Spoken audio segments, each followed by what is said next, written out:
Station road પર ફરી એકવાર ગંભીર બનેલી ટ્રાફિક સમસ્યાને લઈને તંત્ર એક્શનમાં આવ્યું છે।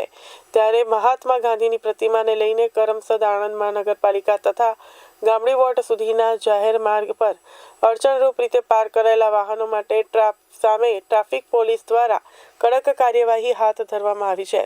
સ્ટેશન રોડ પર ગેરકાયદેસર પાર્કિંગના કારણે રોજબરોજ ટ્રાફિક જામ સર્જાતો હતો, તો વાહનોની અવરજવર અવરોધાતા રહી હોવાથી સ્થાનિક નાગરિકો અને વાહન ચાલકોને ભારે મુશ્કેલીનો સામનો કરવો પડી રહ્યો હતો।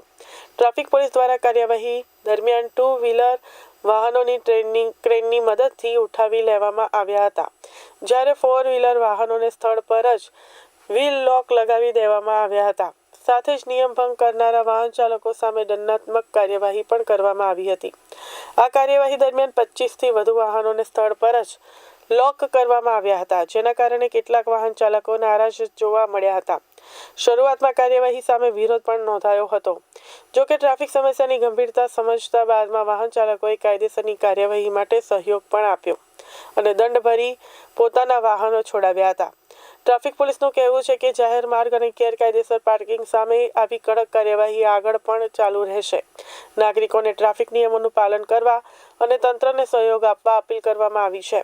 સ્ટેશન રોડ પર ટ્રાફિકને સુચારુ બનાવવા માટે તંત્રની આ કડક કાર્યવાહીથી હવે રાહત મળવાની આશા વ્યક્ત કરવામાં આવી રહી છે।